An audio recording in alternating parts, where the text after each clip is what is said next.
Welcome to part three, and I'm not greeting with the peace greeting this time because it's not a peaceful message either. And this is the fifth time I try to record it and make it brief, but I can't.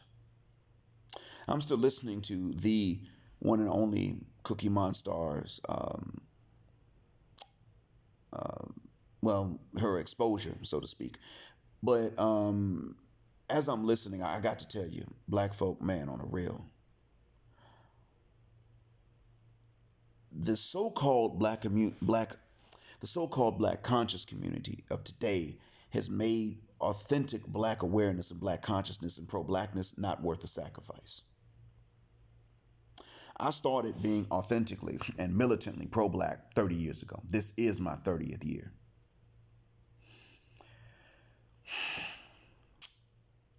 I'm just going to call it like it is, man. I remember what it was. I was a teen, but there were some adults at that time that are now elders. They were authentically pro-black, and they weren't with this foolishness now today. They believed in being able to code switch, knowing both formal English and informal English. They believed in being literate in your first language, so when they wrote, they could spell correctly. They did not, of course, believe in not having your stuff together. If you spoke in front of a crowd, you were supposed to know what you were talking about. That's what was going on. Now, granted, they were not perfect either. My parents told me about some of the flaws, but what I can say is the dysfunction was kept in check. Now what you have is a situation in which the hoteps have been replaced by the slow teps. And the slow teps have been succeeded by the no teps. And you no teps are the ones I'm talking to right now. This time in part three, I'm talking to you ladies. If there is a threat to the genetic purity of the black race, it is largely in the West. It's not in Africa. And if there's a threat to the genetic purity, that threat is not coming from us sticking our dinglings in other women. It comes from you. Now, first, the threat was from the white man because let's call it what it is. According to his own definition, that was rape during slavery because it was slavery. If she didn't have the ability to give consent or withhold consent, then it was rape. Okay, I agree with you on that. But then after slavery was over, apparently rape was not always necessary. I know it happened. I'm not saying it didn't. I'm talking about the instances that weren't rape. So now we had the threat from two sides to the genetic purity of black people, the willing black woman and the uncaring white man. That's the truth of the matter. Yeah, white men used to rape black women even during Jim Crow, to be honest. But it didn't always have to be rape. And that's why I take issues with it. That's why I got problems. When I hear the Western black woman sit up here and talk about black men running to other races of women. Look, my preference was the black woman. It really was. I mean, goodness, your natural beauty is unsurpassed. Even when other women are beautiful, how do they compete with you? It's simple. They don't. Not in terms of looks. The issue, though, is this. Now it has come out. A lot of things have come out. And every time, like every few months, you get exposed. And all these bad things that people have said before that I used to disbelieve, you turn around and prove true.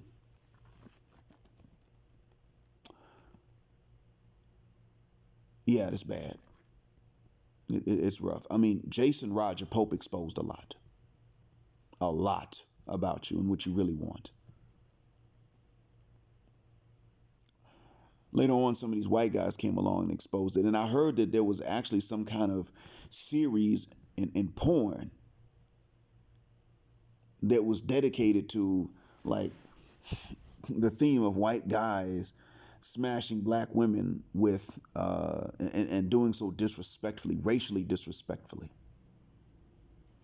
Now, of course, porn's not available here, and I'd rather not watch it even if it was. And some of you are going to say, yeah, right, black man, you know you like looking at porn. No, actually, it's illegal here, and I willingly came to this country. So no, I don't. Now, as for what you read and what you watch, you've been exposed enough by yourselves and ultimately by the one and only Cookie Monster lately.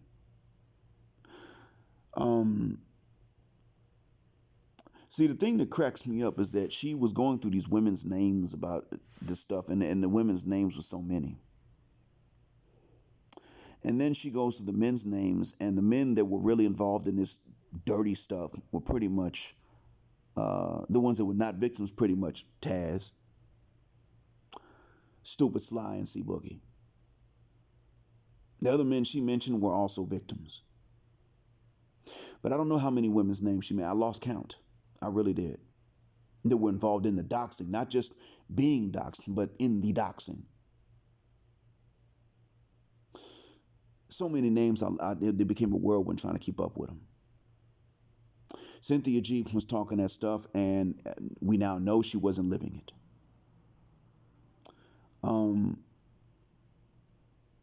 Black Women's Sphere. She was sitting up trying to get black men to go and fight some white YouTuber, and we don't even know where he lives, I don't think. She wanted to get some black men who didn't know anything about it to just get in their cars and drive to wherever the hell he was, where they can pay their own gas money and beat some white dude up. And when they wouldn't just jump and, act like attack dogs at her command, she started calling us a bunch of bitches and told white men to keep their feet on our necks. She exposed herself that day because that was pretty dumb. Somebody says something on YouTube like it's real life, and you want men to, in real life, go and fight this guy without even necessarily knowing where he lives. I don't know where JB Gunner lives. I don't even know if that's the white dude you were talking about. And I wanted to be, fair to everybody. I didn't want to come into YouTube starting beefs with people because that's not what I was here for. I actually am pro-black. I want to see black people improve themselves. Unfortunately, what I also realized a while back was that many black men are being pushed away by black women. I know because I was one of them. Black Western women specifically. I was one with the kind of treatment that I was actually expected to tolerate and deal with and feel honored to receive, for which any other man would have found it to be insulting. I was actually told that I should feel lucky to get the kind of treatment I got. So you call me at 11 because you need somebody to take you to the hospital. But this guy over here was like doing you in the booty a little while ago. Call that dude. He was the one that did you in the butt and nutted.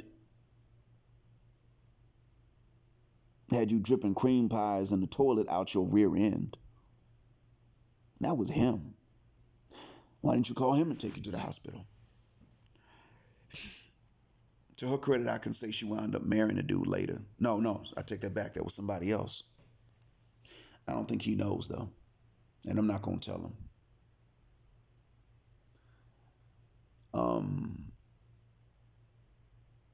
By the same token, I was supposed to feel, honored that I got that phone call. No, why would I? So, I got to see it for what the hell it is. Past a certain point.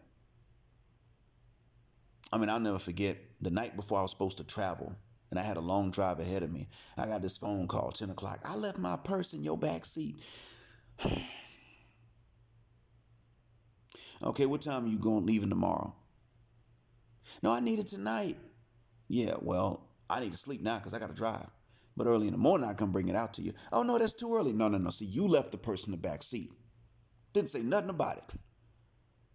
At the time, I mean, how do you do that? I don't leave my wallet in your car. That's what I had to deal with. This is real. This is what I had to deal with.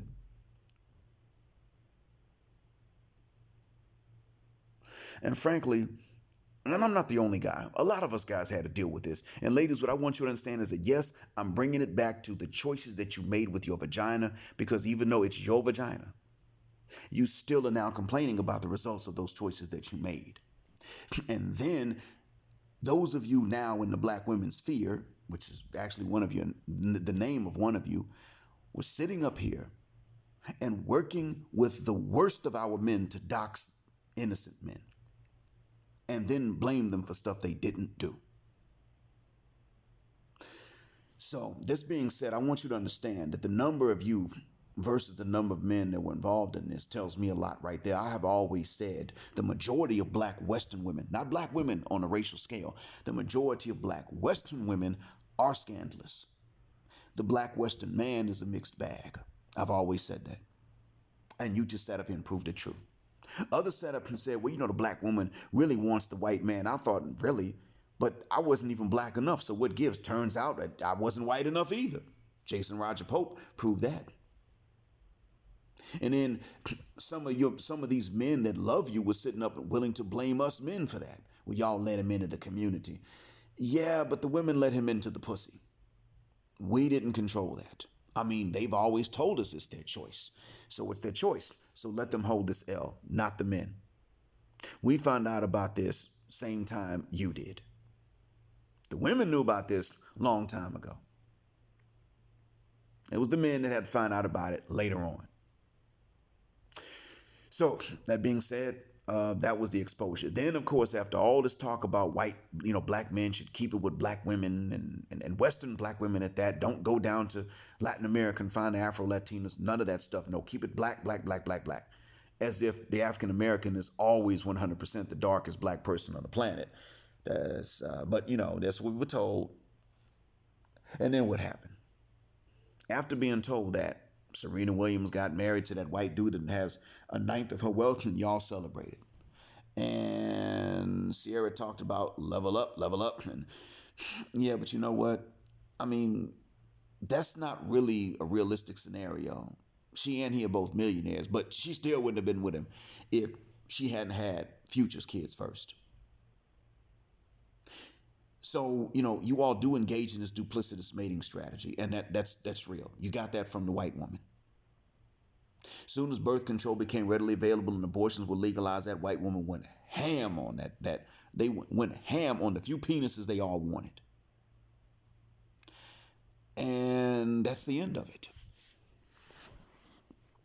And so consequently,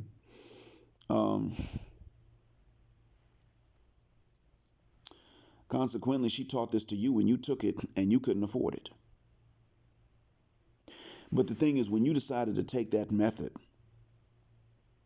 to take the route that Miss Ann took, she started to lose her men.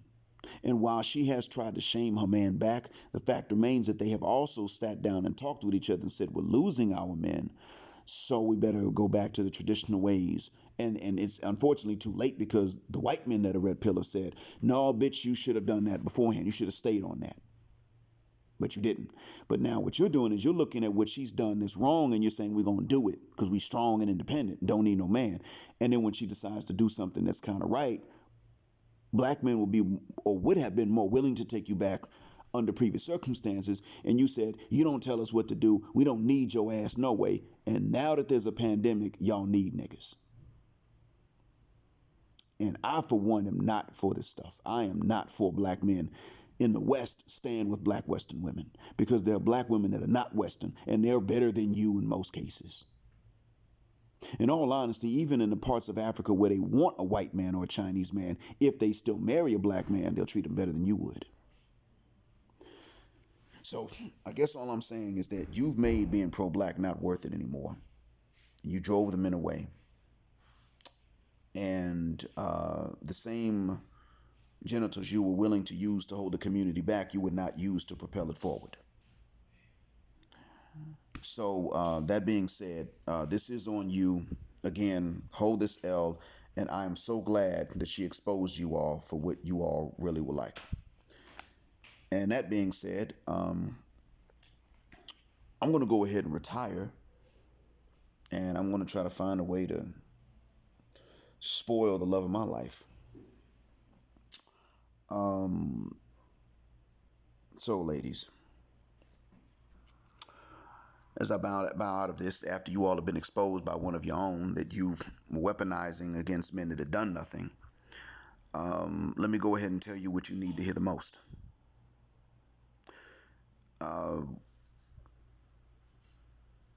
You drove away what you wanted. And what happened to Tyrone Muhammad was just one example. You largely used what you had to steer the black conscious community. into becoming the dysfunctional, no-tip crap show that it is at this point. And that is why I'm going to leave you with this parting greeting of black heterosexual male power, specifically because you don't like it.